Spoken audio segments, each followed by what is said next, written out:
Hi, I'm Seamless, and this is the fourth 20,000 subscriber tutorial video, which this is the series because today is the day, or well, yesterday was the day that, oh my god, it's 4:30 in the morning. Yesterday was the day when my channel crossed the 20,000 subscriber threshold. Actually, that might have still been today.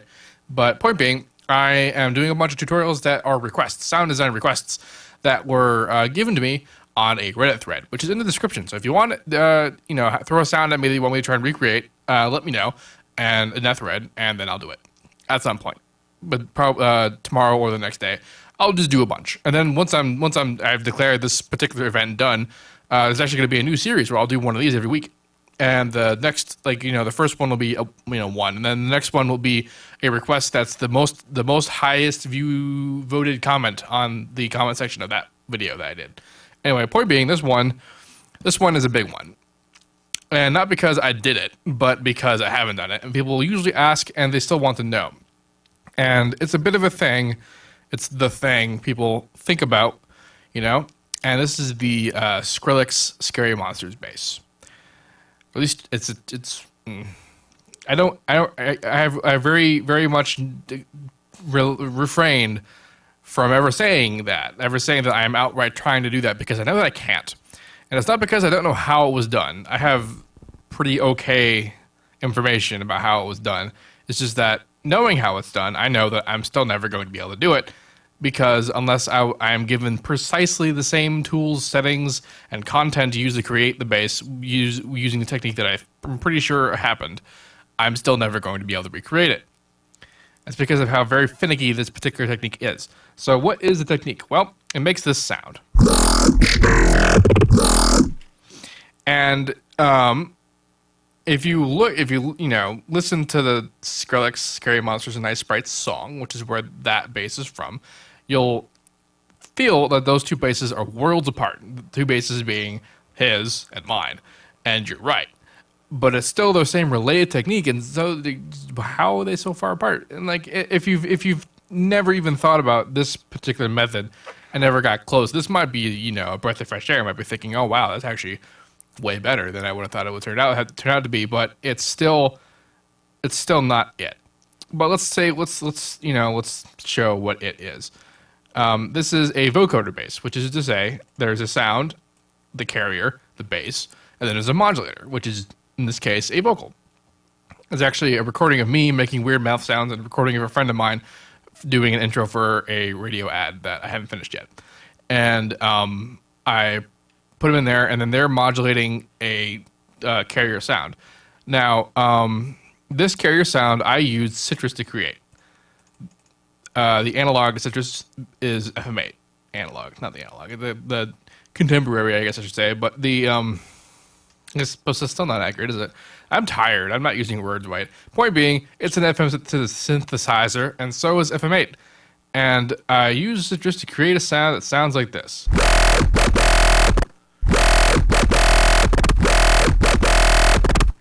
And this works by having an output operator.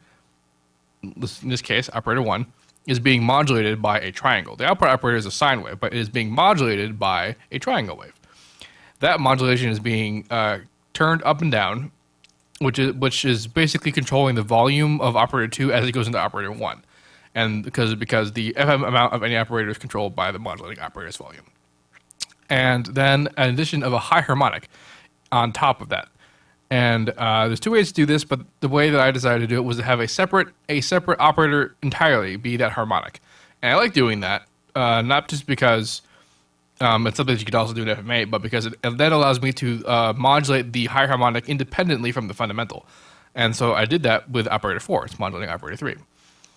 And sometimes what I like to do is I will control how much modulation operator 4 gives as a separate automation clip in the playlist. But today I decided just to keep it with just one. Now that whole ensemble is going into the first filter, and it's being wave shaped to be distorted. That's the difference. This is the wave shape setting. And then I have operator 6 just going out, being a sine wave, being unrelated entirely to the modulation setup, except that I have the volume is being modulated by modifier X, which is also controlling the primary FM synthesis of the whole thing. That's because when FM synthesis is fully FMing the output operator, it is not so much a sine wave anymore, and this means that there's no bass. So I have the sine wave as it gets louder, becoming more of a sine wave, and then it becomes less of a sine wave because when there's no FM, it's just a sine wave, meaning it's all bass. So this should keep it pretty evenly distributed bass-wise the whole time.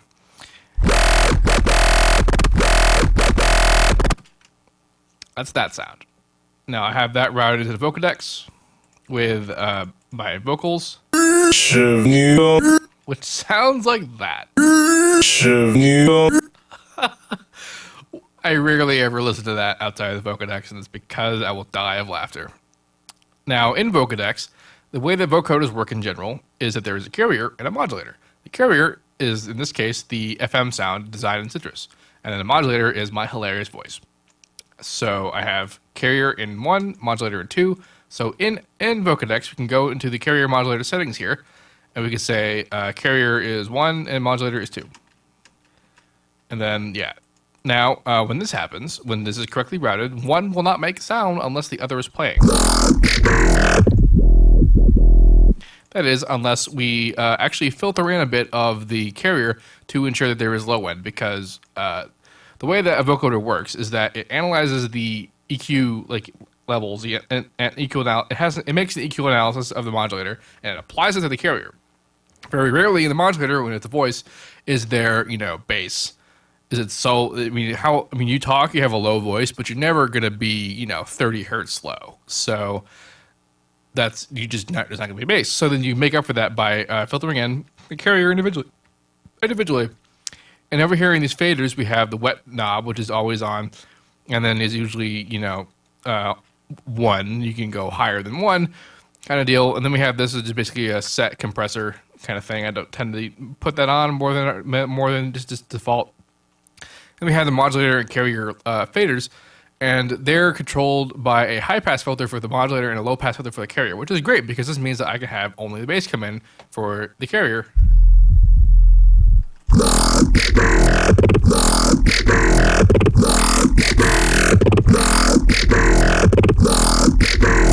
And such. So like I said earlier, the way the Vocodex works, the vocoders in general, is that they have an EQ analysis of a modulator and apply it to the carrier. The way they do this is that they filter the whole sound through bands. And these bands are, as you saw, when they were animated. Now, controlling these bands is the analysis of the modulator. So that these bands are all laid out. There's 83 of them because I set them there. And then as the modulator is passed through it, it reads it, and then those bands move accordingly. And then that shape, those bands, are applied to the carrier. And that is how we get the character of the modulator applied to the sound of the carrier. And then we manipulate the bands to create more interesting effects. And in this particular case, I went kind of all out just because I wanted to see how close I could get, and the answer is not very close. But close or not, the sound is still kind of cool, so I want to show off what's up. So the primary control of any vocoder is going to be the band width, because the bands are everything. So that means the width of the bands is going to be something that's somewhat important. And in this case, I'm actually automating it because it sounds kind of cool when it moves, which is neat. The other important aspect is the pitch, because again, the characteristic of the modulators was being applied to the carrier, and the pitch. If you pitch down the modulator, it will then move where those bands are, where the peaks are in the bands. And you could do that, or you could just move the bands. You can say, I want this information that would be here to be applied lower. And that's what this thing does, the pitch knob.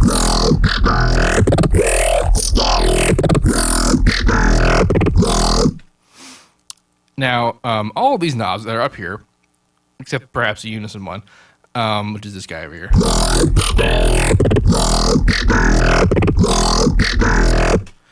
All these knobs have drop-down line window equivalents.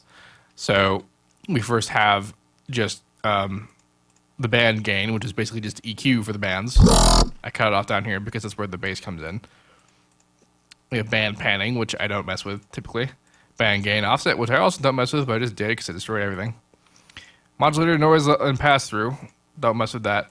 Hold is this knob here, and what I've done is I set these to be particular values, and then I put them really high for the low values and then really low for the high values. And what this does is it creates a kind of squelchy, sort of cascadey sound normally in other things. That's what it does. And I was hoping it would do that now, because if you listen to the Scary Monsters bass, you can hear this sort of this high frequency tinge going on.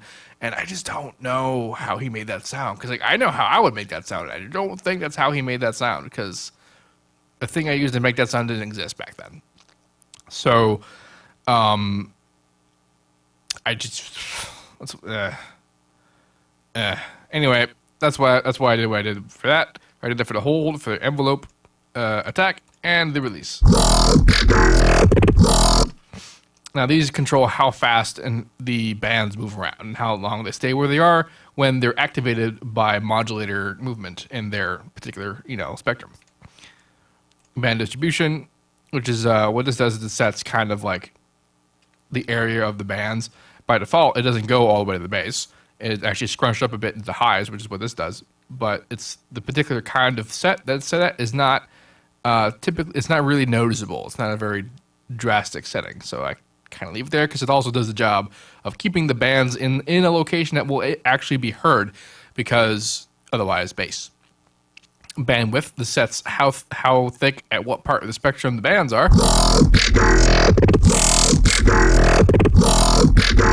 Which can have very drastic effects. And the modulator pitch, which I actually I kept even. What this does is it allows you to specifically move parts of the spectrum from other parts of the spectrum.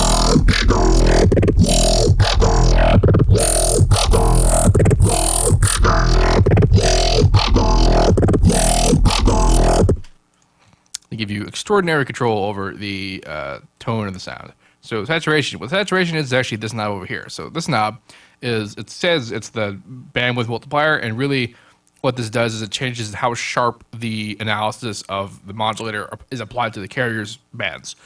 So when it's all the way down, the peaks are super sharp, super duper, like everything is very sharp. Then when it's all the way over, it's loose, super loose. One peak could move whole like hundreds of bands kind of deal. So the saturation section does that, but you apply it specifically to specific locations in the spectrum, which is what I've done. And then in the curve shows you how hard it saturates. And I put a pretty hefty amount because it's typically centered, kind of thing, kind of deal. And that's basically what's up with Vocodex. Now, once again, it is my opinion that this is sort of what he did to make the bass that he made. I don't have much information beyond that. I have lots of speculation, which is pretty much what everyone else has, kind of thing. And like I said before, even if we knew concretely that this was the method that he used, the very fact that I used my voice to record it over this bass that I made means that this particular sound is never going to happen with the content that I have, because I don't have whatever he used to be the modulator. I don't have whatever he used to be the carrier. And despite the fact that Vocodex has an unbelievably comprehensive, like just huge, vast amounts of stuff that you can do to drastically change the sound with the tiniest tweak, it's not very likely that I'll be able to copy what just a different modulator and different carrier sound like. And that's the beauty of vocoding, is that even if I had kept the same settings, things might sound similar if I had used the same settings for everything ever, but if I have different carriers and different modulators, the sounds will always be different. So that's kind of what's up with that. And that's why it's a very versatile sound design tool, especially for bass. Yes, so that was that. This was the fourth 20K tutorial. I hope that wasn't too disappointing, but there had to be at least one, and this was that one. And I might do a fifth before I go to bed, but I'm probably gonna go to bed, and then tomorrow I'll do more. Oh, how I will do more. Good night, potentially.